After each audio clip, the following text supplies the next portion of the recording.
এই যে এখন আমরা যাচ্ছি সারার স্কুলে।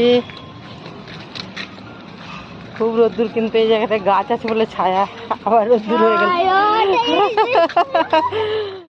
কি বলো তো ব্যাপারটা, একদিকের কানের খুলে পড়ে গেল হাতে, আর একদিকের পরে থেকে পড়ে আসে।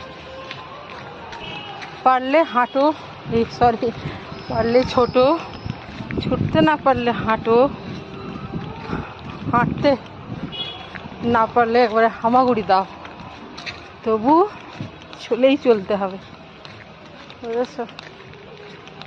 এটাই নিয়ম। দেখো বাড়ি ঢুকলাম, একটু জল খাবো। কি বলো তো, ভাতও খাওয়া হয়ে গেছে।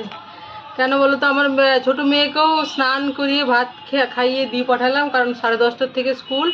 সকাল থেকে সেরকম কিছু বানাইনি আর কি, ওই একবারে ডাল আর আলু ভাজা বানালাম, কিছুই বানাইনি বিশেষ। আর বড় মেয়ে সকালবেলা একটু ছাতুর শরবত খেয়ে গেছে স্কুলে, আর এই ড্রাই টিফিন নিয়ে গেছে, এই রকম ফুলটা আজকে হয়েছে। আর এসে পরে স্নান করে ভাত খাবে, ও আর 1 ঘন্টা পরেই চলে আসবে, এসে পর স্নান করে ভাত খাবে। কিছু বানায়নি, ডাল আর আলু ভাজা। আমারও ভাত খাওয়া হয়ে গেছে, কারণ আমি ব্রেকফাস্টে ভাতই খেলাম। তো চলো জলটা একটু খাই, ছুটেই চলেছি, বুঝেছো? পারলে ছোটো, না পারলে হাঁটো, আর না পারলে হামাগুড়ি দাও, তো থেমে থাকা চলবে না। চলো বাই বাই।